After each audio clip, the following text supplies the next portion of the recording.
Hi friends, how are you today? I hope you're having an awesome weekend. Welcome back to my channel if you've been here before, and just welcome if you're new. So today is just going to be an off-the-cuff chatty video, relatively short, because I have a lot going on with work related things. So I'm trying to give myself enough time to actually have a weekend, but also get work tasks done. So in this video, I'm just going to talk to you briefly about an event that I went to last week, how it didn't quite go the way I had hoped, but that's okay, and what I'm looking forward to in September and October for more literary events. So let's begin. So last week I decided that I wanted to go to the Spooktacular book fair, which is kind of a ways from my house. And I was just excited to meet all of these horror authors, and I had done my research ahead of time to kind of look up who was going to be there and what books were going to be available and if I was interested in them, so that I wouldn't waste a whole lot of time. I just like to be prepared. That's just how I operate. And so I felt good about that, and I'd known about the event for over a month. But unfortunately last weekend I was in the middle of a depressive episode, so I still wanted to go, but my mood was impacted, and with my mood being impacted also impacted some of my social anxiety stuff. So that right off the bat was just not a good way to enter that event.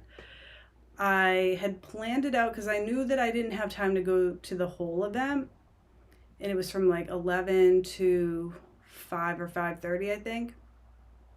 So when we got there, it was about halfway through, and I thought that would still give me plenty of time, but it did not. So when I got there, I beelined it to Chelsea Pumpkin's little station because I wanted to pick up the 90s anthology, the horror anthology called That's What I Call Horror. It was a riff off of the old, I think it was a Nickelodeon show, Real Monsters.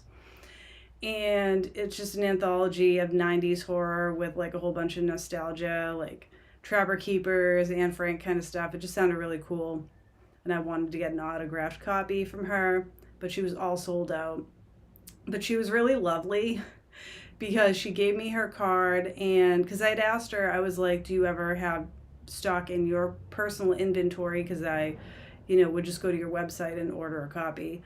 And so she just gave me her card and told me to email her so that she would know to update me when and if she got more of those. So that was really nice. And then I was looking for Cody Crowley for the Here Lies a Vengeful Bitch, and she was all sold out of hers too. So I was feeling a little bit disappointed from that. And when you're in the middle of a depressive episode, everything feels harder. If I wasn't going through that, it really wouldn't have been a big deal. I still would have really thoroughly enjoyed myself. And not to say that I didn't enjoy the event, but it was just really hard. So I ended up getting to talk to the editor. I think his name is pronounced Tom Didi, but I'm not 100% because it also looks like Deddy, but that doesn't sound right to me either, so I'm not really sure. So I apologize for that. But this was one that I was also interested in, so I was glad I at least was able to get that. And we had a really nice conversation because I got this from his table. So it's called The Rack, Stories Inspired by Vintage Horror Paperbacks. And I had asked him, I was like, is this 80s inspired? Just kind of I was thinking about the 90s horror anthology.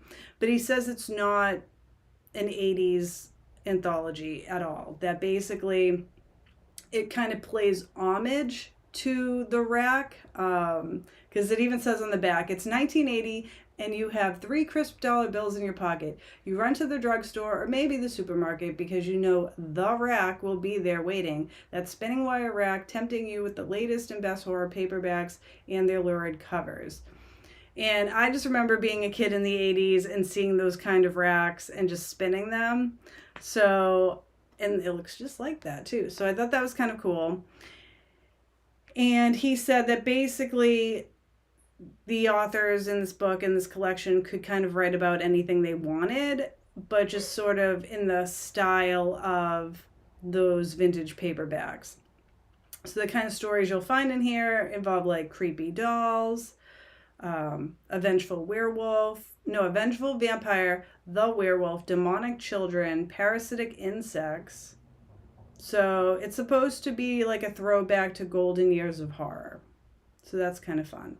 Giant spiders, haunted books, swarms of cicadas, killer bears, chemical spills, and more. Carnage and camp await you.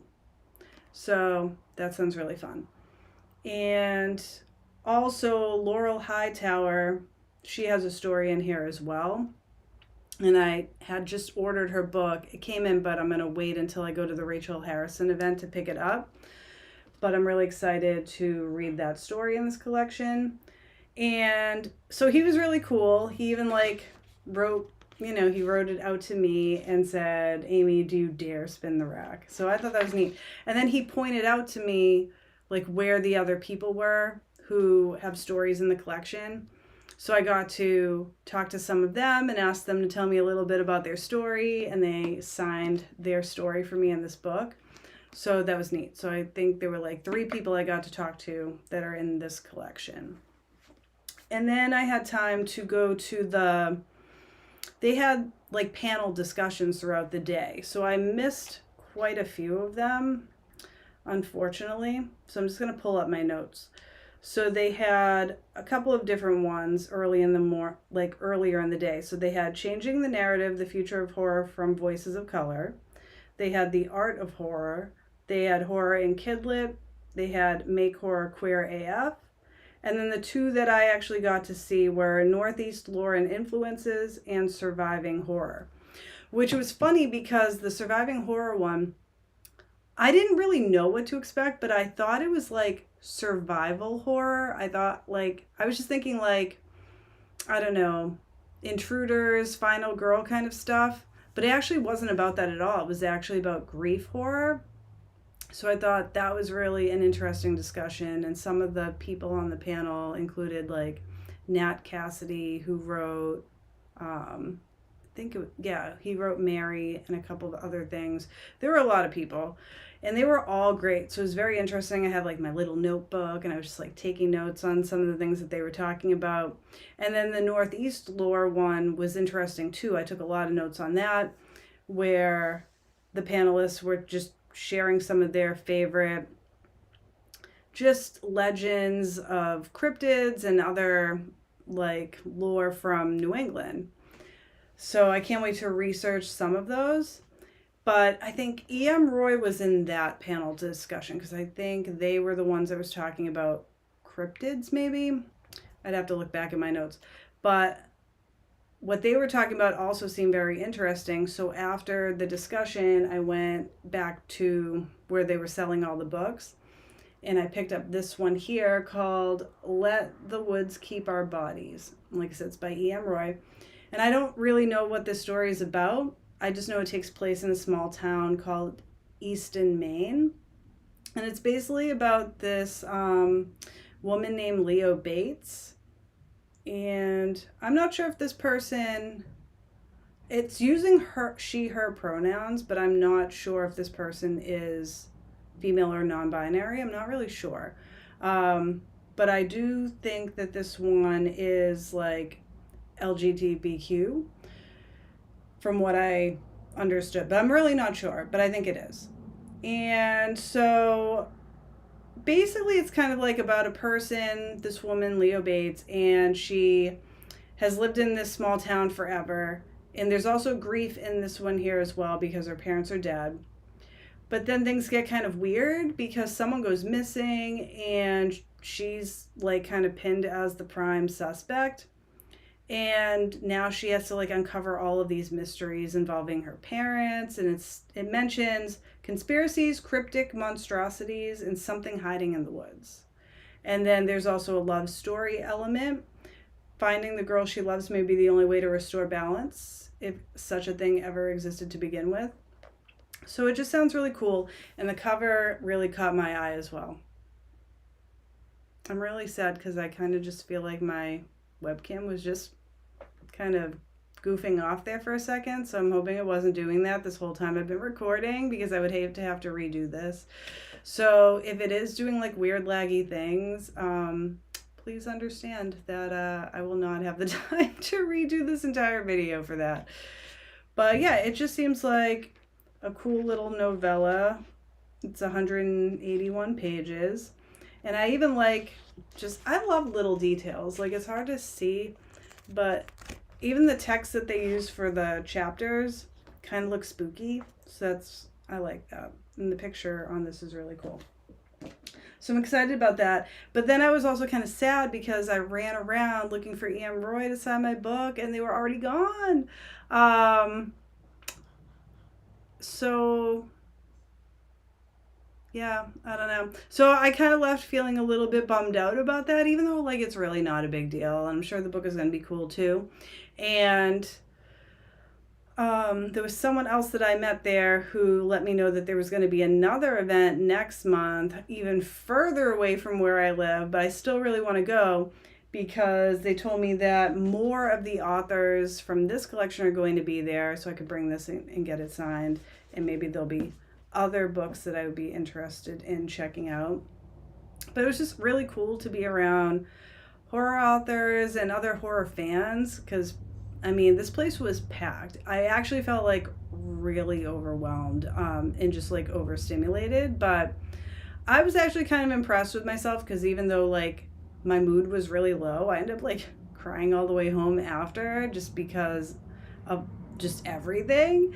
But I was able to like just strike up a conversation with not just the authors, but like just some random strangers who were there, like just trying to enjoy the event like I was, and asking them about the books that they had picked up. And it was just, that was really nice. And the panel discussions were really interesting. So I think I feel really lucky for where I live in the state that I'm in, because I'm a New England person, and it just seems like there's so many opportunities for book lovers to get together. Like, I'm going to an indie bookstore, an independent bookstore later this month where I get to meet my all-time favorite author, Rachel Harrison, so I'm really excited about that. And then, like I said, next month, there's another event at another library. So if you're ever like, just, wow, I wish I had more of like a in-person literary community to like get together with like other authors or people who love the same books or genres. There's so much available out there, at least in New England from what I'm seeing. So a lot of local bookstores will have events because people are promoting their books, and they'll give little talks and you can interact with them and ask questions. And then libraries are really like, they're really doing big things there and making really big events. So I really recommend just, I mean, I think BookTube is great, but if you can get out there and actually like meet people in person, if that's your thing, and being able to like purchase and support physical books and interact with the authors, I think it's a really cool experience. So be sure to check those out in your own areas. And yeah, that's it for this video this week. And I am looking forward to making a new video for you, because I am hoping to vlog my experience with the Rachel Harrison event. I don't know how much I'm going to actually be able to take footage there or during that event, and I feel kind of cringe doing that. And even with this event, I took a couple pictures. I'll try to insert them. But yeah, so I might not have a lot of like video footage, but I am planning on the next day like binge reading that book all day. I'm taking a personal day from work for that because the event goes to like late at night, and then I have to drive all the way back home, and I know I'm going to be too exhausted the next day. So I'm planning on like vlogging that experience, and I've never vlogged before, so I'm excited about that. And that's it. So thanks for watching this video, and I hope it wasn't too like laggy and weird, and just thanks for stopping by and hanging out, and I hope to see you next time. Thanks. Bye.